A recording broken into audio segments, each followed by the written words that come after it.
Што зменіцца на тэлеканале «Белсат» з прыходам на кіраўнічую пасаду былой прадстаўніцы аб'яднанага пераходнага кабінету Аліны Коўшык? Як паўплывае на вяшчанне змена статусу «Белсата» з асобнага каналу ў рэдакцыю замежнага вяшчання польскага грамадскага тэлебачання?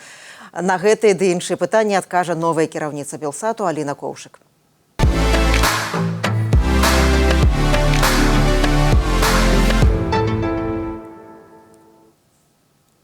Гэта «Пік свабоды», тут Ганна Соусь, і ў нашым эфіры цяперашняя кіраўніца «Белсату», мінулым прадстаўніца аб'яднанага пераходнага кабінету ў справе нацыянальнага адраджэння, а таксама ў мінулым тэлевядоўца на тэлеканале «Белсат» Аліна Коўшык. Добрый дзень, Аліна.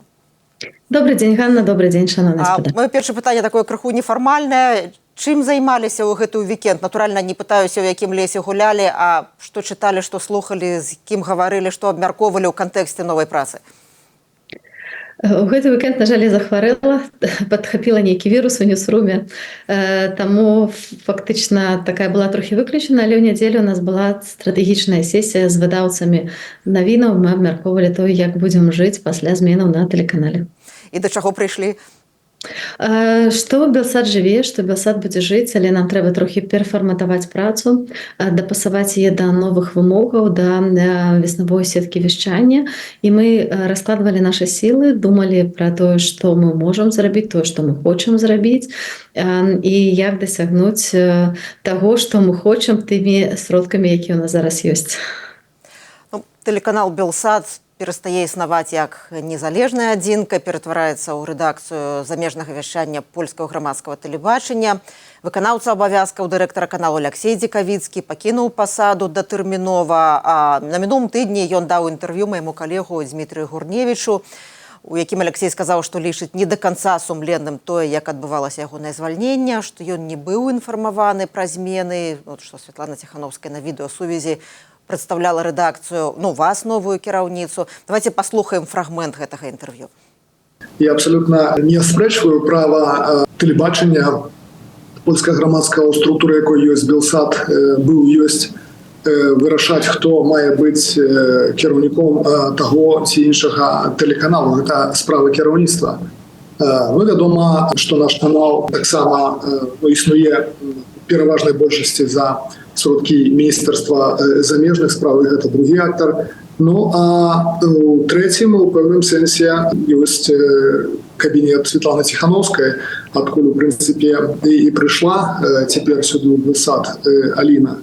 Дык вось, мне падавалася, што было б проста, скажем так, правильно хотя бы попередить человека, который столько годов займал гэтую посаду, в сенсе посаду уже недолго, як директора, але наместника директора, працаваў у канале с самого початку, что плануецца такі рух, і што вось пераемніца будзе менавіта з кабінету Святланы Ціхановскай. Але я про гэта не ведаў і даведаўся за 3 гадзіны дакладна да моманту, калі гэта было абвешчана. Вось гэта я меў на ўвазе, калі казаў пра стыль. Мне падаецца, гэта не до конца сумленным. Аліна, што б вы адказалі Алексею? Я не думаю, што ўнутраныя справы фірмы трэба выносіць на публіку. Я ведаю, што нічога несумленнага не было зроблена. Мне падаецца, што гэта не найлепшае месца для таго, каб выліваць асабістыя крыўды. Важна рабіць усё, каб не нашкодзіць тэлеканалу, а наадварот, каб «Белсат» працягваў сваю працу. «Белсат» зараз у вельмі цяжкай сітуацыі, якая вынікае з рэструктурызацыі, якая вынікае з недахопу ў бюджэце. Поэтому важна рабіць усё, каб узмацняць тэлеканал. А такія закіды, я не думаю, што яны дзейнічаюць на карысць нашай агульнай справе. Алексей Дзекавіцкі ад самага пачатку «Белсату» як мага лепей, але не думаю, што гэта слушная паводзіна. Алексей Дзекавіцкі ад самого пачатку адзін са стваральнікаў «Белсату», вялікі кавалак жыцця аддаў гэтаму тэлеканалу, і тое, што чалавек там даведаўся вось такім чынам пра сваё звальненне, напэўна, не зусім там это асабістымі крыўдамі можна патлумачыць. Все ж, напэўна, нейкім іншым чынам можна было б з чалавекам. Я разумею, што это не ваше рашэнне было і не вы гэта рабілі, так? Але тым не менш. Так, я думаю, што варта пытанне задаваць, калі ёсць нейкія пытанні, да, кіраўніцтва ТФП, якое непасрэдна звальняла Алексея. Вось, я зрабіла ўсё, што магла, каб яго падтрымліваць. Вось, і я лічу, што для нас зараз абсалютны прыярытэт гэта захаванне каманды Белсата, захаванне той прадукцыі, якая ствараецца. Белсат — гэта велізарная махіна. Я думаю, што самой улады ТФП не до конца разумелі, наколькі велізарную сілу мае Белсат, наколькі шмат людзей тут працуе, наколькі вялікая гэта структура, але гэту структуру таксама трэба рэарганізаваць. Зараз мы будзем аддзяляцца ад расійскай рэдакцыі, вот так, і я думаю, што да гэтага наспеў час. У нас будуць асобныя, цяпер уже не тэлеканал, а рэдакцыі. Мы будзем ісці ў межах аднаго спадарожніка. Вось, але гэта дазволіць беларускай рэдакцыі, я спадзяюся, ўзмацніцца.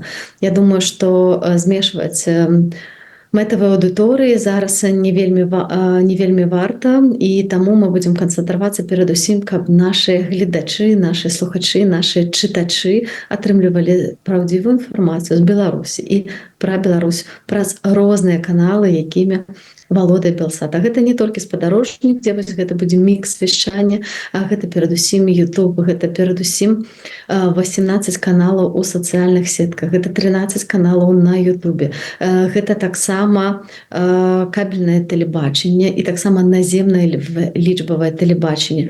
Таму Белсат сапраўды можа дайсці шмат дзе, дзякуючы такім розным каналам дыстрыбуцыі. Я яшчэ хацела б вярнуцца да таго, з чаго мы пачалі размову. Дмітрый Гурневіч задаў Алексею Дзікавіцкаму пытанне, ці меў офіс дачынення да змены кіраўніцтва Белсату. Ну, вядома, што і аб'яднаны пераходны кабінет, офіс Святланы Ціханаўскай адвакатавалі Белсат і спрабавалі ў гэтай цяжкай сітуацыі дапамагчы яму неяк. Паводле вашай інфармацыі, калі прымалася гэтае рашэнне, ці меў офіс нейкае дачыненне да змены кіраўніцтва? Не меў ніякага дачынення офіс. Гэта адвакацыйныя працэсы, такія, як ідуць у шмат якіх іншых беларускіх справах.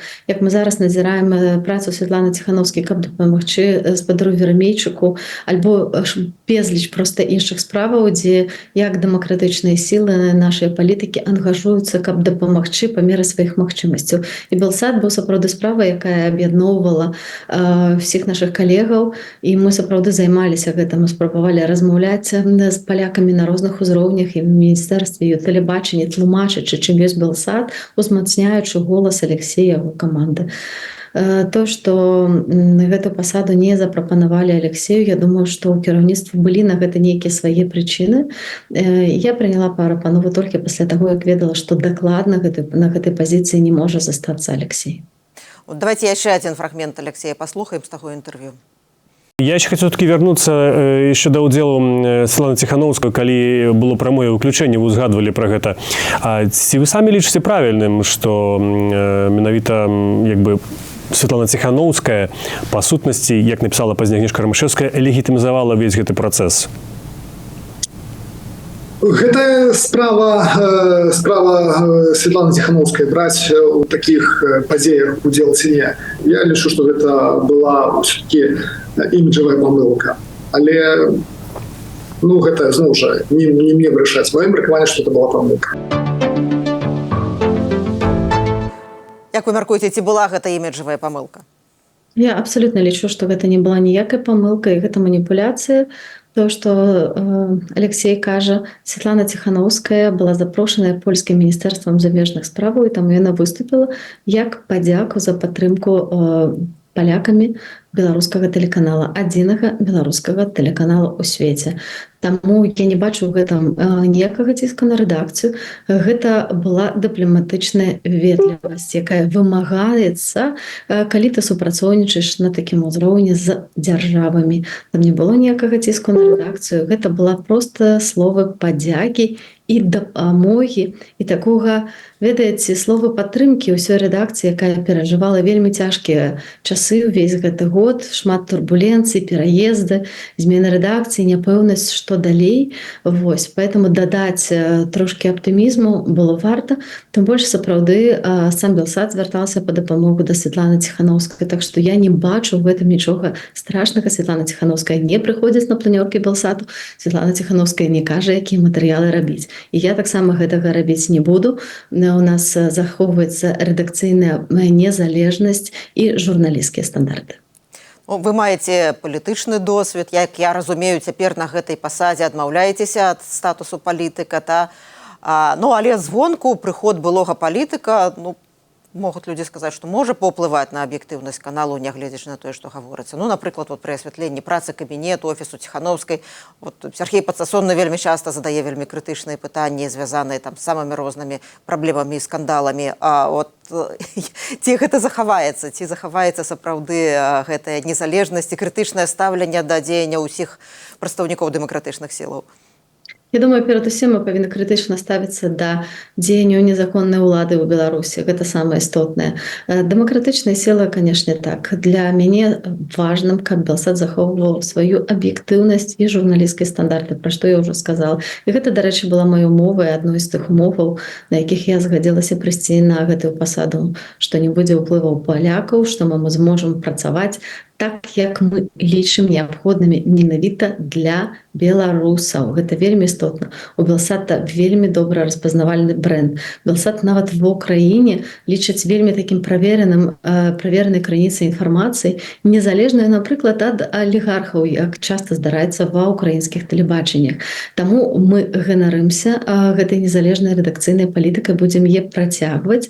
Я думаю, што перадусім тут важна захоўваць сапраўды журналісцкія стандарты і свабоду слова. І гэта асноўная місія Белсата. Цяпер Белсат у складзе беларускай рэдакцыі, асобнай рэдакцыі. Паводле вашай інфармацыі, паводле вашай перспектывы, вяшчанне на якой мове цяпер будзе найбольш прыярытэтным у складзе гэтых рэдакцый? На беларускай, на расейскай, украінскай, ангельскай? Спадарожнікавае вяшчанне будзе падзеленае на 3 часткі: беларускую, расейскую, украінскую. В прынцыпе, доўгі час яна так і функцыянавала. Была праграма «Вот так», якая працавала па-расейску, і таксама Белсат рэтрансляваў украінскі тэлемарафон. Таму нашы гледачы трошкі прызвычаіліся ўжо да такога кангламерата моўнага, але на дадзены момант Белсат вяшчае 19 гадзінаў у сотні, з чаго 4 гадзіны па-расейску і 15 па-беларуску. Для мяне вяшчанне па-беларуску застаецца прыярытэтам. Праграмы, якія будзе рабіць Белсат, будуць заставацца беларускімі праграмамі, і я думаю, што гэта таксама адна з галоўных складнікаў ідэнтычнасці тэлеканала, захоўвання, прасоўвання беларускай мовы. Я хацела вам задаць пытанне крыху зараз з іншага ракурсу. Сёлета я была на стратэгічным фемінісцкім форуме. На ім сярод іншага абмяркоўваўся прыход жанчын у палітыку, што жанчыны часта не хочуць ісці ў палітыку. І прыводзіўся як узор ваш прыклад. Калі вы пайшлі журналістыкі ў палітыку, ядна на пераходны кабінет, далей вось цяпер наступная прыступка кіраўніцтва Белсатам. Я б сказала, што ёсць сур'ёзныя адказныя пазіцыі, і, магчыма, нават больш сур'ёзныя, чым удзел у протаўрадзе. Ці ваш прыклад можа натхніць жанчын на самастойныя крокі, на такія самастойныя, на прыход у палітыку, на тое, што не ім прапануюць, а што самі яны могуць высунуць сваю кандыдатуру, на тое, што самі будуць прасоўваць сваю кар'еру? Як вы мяркуеце? Мой прыклад паказвае, што гэта магчыма, што нават досыць нерэальныя рэчы, якія падаюцца, яны насамрэч магчымыя. Я ніколі не думала, што вярнуся ў Белсат на такую пазіцыю, але з іншага боку, калі гэтая прапанова прыйшла, прыняць яе было нялёгка, але прааналізаваўшы і пракансультаваўшыся, я прыняла гэтае рашэнне. Таму перадусім мы самі прымаем рашэнне да таго, як будзе выглядаць наша кар'ера. Я захвочваю заўсёды жанчын быць больш смелымі, больш адважнымі, не стаяць у каце, а браць голас, казаць гучна тое, што мы думаем, не прасіць прабачэння за нашыя думкі, а смела далучацца да розных ініцыятываў і ініцыяваць самім. Я думаю, што нашы жанчыны гэта вельмі паспяхова паказваюць. Беларускі цудоўны прыклад таго, як можна рэалізоўваць абсалютна незвычайныя вельмі паспяховыя праекты. Я думаю, што я далёка не адзіны прыклад вось кар'еры, але на маім прыкладзе можна паказаць, якія незвычайныя лёс нам рыхтуе неспадзяванкі, так што можна чакаць усяго чаго заўгодна. Самае галоўнае не баяцца выклікаў і прымаць іх. Вы ў свой час ініцыявалі і вялі такую перадачу, калі я не памыляюся, з назвай 53%, а яна 54. 54%, я памылілася. Яна была звязана якраз такой з гендернай тэматыкай. Вы пачалі ўжо казаць пра вашыя пляны. Якая частка з іх звязаная з дасягненнем гендернай роўнасці, з гендернымі пытаннямі, і таксама пэўны баланс на працы у гендернай роўнасці. Як вы разглядаеце, ці будуць нейкія змены на Белсаце ў гэтым пляне? Я думаю, што перадусім я буду ставіць на прафесіяналаў і прафесіяналак, не ўлічваючы гендеру, але ў Белсаце працуе вельмі багата дасведчаных і цудоўных жанчынаў, якім, быць можа, было трошачкі складаней прасоўваць свае прафесійныя кампетэнцыі і расці ў кар'еры. Я думаю, што штучных перашкодаў, натуральна, я рабіць не буду, але буду ацэньваць перадусім кампетэнцыі. І я лічу, што мы, канешне ж, не будзем вводзіць квоты 50% ці колькі, але ў Белсаце, дарэчы, заўсёды кіравалі жанчыны. Памятаем Агнешку Ромашэўскую, яе заступніца Беата Красіцкая таксама была жанчына, і ёй застаецца. Вось, так што тут ёсць добры досвед кіравання менавіта жаночага, але я думаю, што перадусім лічыцца прафесіяналізм, нашай здольнасці, наш крэатыў і наша стрэсаўстойлівасць. Агнешка Рымашэўская магла заходзіць у вельмі многія кабінеты, і вельмі часта менавіта яе ініцыятыва прыводзіла да таго, што пэўныя фінансавыя праблемы Белсату вырашаліся. У вас ёсць палітычны досвед, ёсць досвед пэўных кантактаў у высокіх кабінетах. Наколькі вы ацэньваеце, як вы ацэньваеце свае магчымасці вырашаць праблемы Белсату, праз тое, што вы мелі і маеце кантакты на высокім палітычным узроўні? Я думаю, што насамрэч палітычны досвед гэта вельмі вялікі плюс на гэтай працы, таму што утрыманне Белсату, захаванне Белсату гэта ў тым ліку і такая трохі палітычная праца, якую трэба правесці. Я выкарыстаю все магчымасці, усе тыя кантакты, якія я назапасіла, і буду іх яшчэ прапрацоўваць, таму што, нягледзячы на тую падтрымку, якую дэкларуе Міністэрства замежных справаў Польшчы, кажуць, што Белсат застаецца для іх прыярытэтам, ніхто не закрывае Белсат, сапраўды гэта праўда. Гэта рэструктурызацыя, а не ліквідацыя, я хацела бы гэта падкрэсліць, але нам трэба будзе шукаць і новыя крыніцы фінансавання і думаць пра тое, якім каналам мы хочам быць на будучыню. І тут вось акурат палітычная падтрымка неабходная для таго, каб гэтае заданне рэалізоўваць. Гэта велізарны выклік. Я ведаю, што шмат людзей адмовілася ад таго, што гэта досыць цяжкая ноша. Але я спадзяюся, што разам з маёй камандай, з цудоўнымі людзьмі, якія ствараюць Белсат, мы гэта адолеем. І зараз з гэтага года турбуленцыі мы перайдзем у год развіцця. Так што вельмі чакаю на 2025 год, як на год новых магчымасцяў.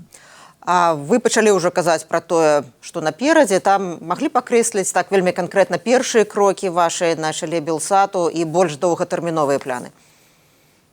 Самае істотнае гэта зараз утрымаць прадукцыю, паколькі зараз ідзе рэструктурызацыя і яшчэ не зусім працуюць тыя метады, якія працавалі. Я яшчэ напоўніцу не маю фінансавых паўнамоцтваў, таму некаторыя справы у нас трошкі спазняюцца, трохі пастаўленыя на паўзу. Вельмі важна вярнуць прадукцыю, вельмі важна зразумець, з чым мы прыходзім у 25 год, і таму тут зараз вось ідзе барацьба за тое, каб утрымаць прадукцыю на сённяшні дзень, і таксама ідзе вельмі моцнае планаванне на 2025 год. У нас ужо былі сустрэчы з рознымі рэдакцыямі на гэты конт. Вось, але гэтыя рашэнні ў тэлебачанні прымаюцца насамрэч доўга загадзя, пакуль вы пабачыце праграму ў эфіры. І таму ўжо зараз гэта нават позна планаваць на весну, але маем то, што маем. Я перакананая, што і нашы аўтары праграму і прадусары здолеюць гэта зрабіць, але нам трэба таксама зразумець, з якім бюджэтам, напрыклад, мы прыходзім у 2025 год. Таму зараз займаюся больш сустрэчамі, лічбамі і планаваннем, а далей я спадзяюся, што будзе месца і для крэатыву таксама. Калі гаварыць пра бюджэт, ён заўсёды лімітаваны, і вы будзеце стаяць перад выбарам і стаіце, напэўна, перад выбарам, як ашчадзіць, якія праграмы пакінуць, якія замяніць, якія зрабіць, ну, можа, крыху іншымі, каб зменшыць гэтыя выдаткі. І калі вы будзеце прымаць гэтыя нялёгкія рашэнні, то што застанецца ў фінансаванні абсалютна нязменным, якая сфера, а якімі кірункамі, ну, давядзецца ахвяраваць? Ну, будзем спрабаваць знайсці баланс. Напэўна, мы хочам пашыраць інфармацыйнае вяшчанне. Гэта вельмі істотная частка місіі Белсату ў тым ліку. Гэта інфармаваць пра тое, што адбываецца, але таксама і рабіць тыя праграмы, якія ўзмацняюць наш, у тым ліку, культурны код і нашу ідэнтычнасць. Гэта праграмы прысвечаныя мове, адукацыі, культуры і гісторыі. Гэта, канешне ж, аснова быту тут у Белсаце. З гэтага Белсат фактычна пачынаўся. Таму, канешне, мы гэта будзем захоўваць, але трэба ўлічваць, наколькі змяняецца рынок. Трэба ўлічваць, што ў відэафарматы заходзіць зараз вельмі шмат беларускіх медыяў, і таму замест таго, каб ствараць канкурэнцыю, спадзяюся, што мы будзем з імі супрацоўнічаць і перадусім будзем ставіць на тыя фарматы, якія немагчыма рэалізаваць у рамках маленькай рэдакцыі. Таму будзем выкарыстоўваць тыя магчымасці, якія дае тэлебачанне, каб паказаць сапраўдны маштаб гэтай працы. Так што я думаю, што гэта будуць асноўныя прыярытэты. А можете патлумачыць, што гэта за праекты, якія немагчыма рэалізаваць у рамках невялікай рэдакцыі, якія будуць рэалізоўвацца на Белсаце, напрыклад? Вы разумееце, што звычайныя там праекты в ТикТоке, ці размовы, гэта размовы двух асобаў, альбо адной асобы, альбо праз Zoom, як мы зараз з вами размаўляем, альбо праз тэлефон, альбо нават запісаныя проста на тэлефон. Тэлебачанне дае магчымасці студыі, тэлебачанне дае магчымасці нейкіх віртуальных фонаў. Я спадзяюся, што будзем месцы Белсаце для нейкіх большых фарматаў і забаўляльных фарматаў, і публіцыстыкі больш шырокай, прыгожай, сакавітай, якую хочацца глядзець. У нас вельмі дасведчаныя відоўцы, якіх вельмі мала, такіх тэлевізійных відоўцаў і іншых СМІ. Вось, казаць пра назвы праектаў зараз не выпадае, таму што яны не зацверджаны, яшчэ не абмеркаваныя, не зацверджаны бюджэты, але, напэўна, мы будзем працаваць у гэтым накірунку.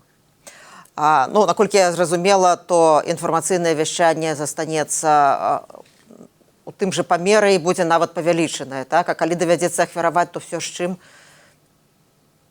Я думаю, што хутчэй мы будзем шукаць ашчаджэнне ў рэструктурызацыі, а не за кошт нашых журналістаў ці скарачэння вяшчання. Гэта вось зараз моя асноўная стратэгія. Хачу тут таксама падзякаваць нашым гледачам. У Белсата неверагодная колькасць гледачоў. Нават калі я працавала ў кабінеце, да мяне падыходзілі людзі, казалі: "А, вы з Белсату?" Я казала: "Так, з Белсату". Так што, шаноўныя гледачы, дзякую вам вялікі за тое, што ў гэтыя складаныя часы, калі гэта нават небяспечна, вы застаецеся з Белсатам, глядзіце нас, слухаеце, рабіце гэта і надалей. Нам вельмі важна адчуваць, што вы застаецеся з намі, а каманда канала застаецца вельмі зматываванай, каб працаваць для вас і каб прыносіць вам якасную прадукцыю. У аб'яднаным пераходным кабінеце пасада прадстаўніцы па нацыянальным адраджэнні вакантная. Што б вы сказалі яму, ёй, хто цяпер думае, магчыма, варта высунуць сваю кандыдатуру на гэтую пасаду? Што б вы параілі? Гэта праца мараў, гэта праца, дзе ты можаш ўсё ствараць сам, але вельмі спадзяюся, што хто прыйдзе на маё месца, прыслухаецца і прыглядзецца да тых накірункаў, якія мы ўжо распрацавалі за гэтыя 2 гады, але гэта неверагодны досвед, за які я вельмі ўдзячная Святлане Ціхановскай, маім іншым калегам з кабінета, калі я навучылася вельмі шмат, і я думаю, што гэта абсалютна адна з найважнейшых пасадаў у аб'яднаным пераходным кабінеце.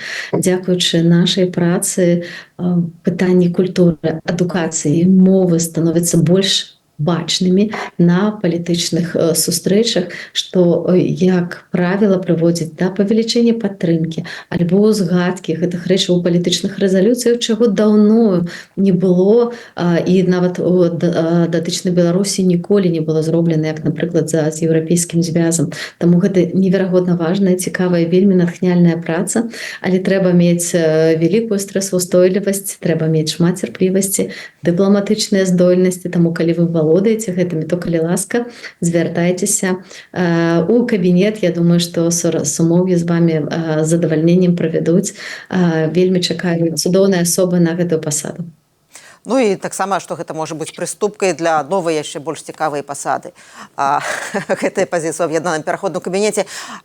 Я хочу звярнуцца да нашай аўдыторыі, папрасіць прабачэння, таму што якасць сувязі ў нас не самая ідэальная, але спадзяюся, што вы пачулі самае важнае, што хацела сказаць сёння ў нашым эфіры кіраўніца Белсату Аліна Коўшык, у мінулым прадстаўніца аб'яднанага пераходнага кабінету. Дзякуй вялікі, Аліна, што знайшлі час і прыйшлі да нас у эфір. Дзякуй за запрашэнне, ўсяго вам добрага, поспеху і свабодзе і Белсату. Дзякуй вялікі. Гэта была Ганна Соус. Заставайцеся са свабодай і ў бяспецы.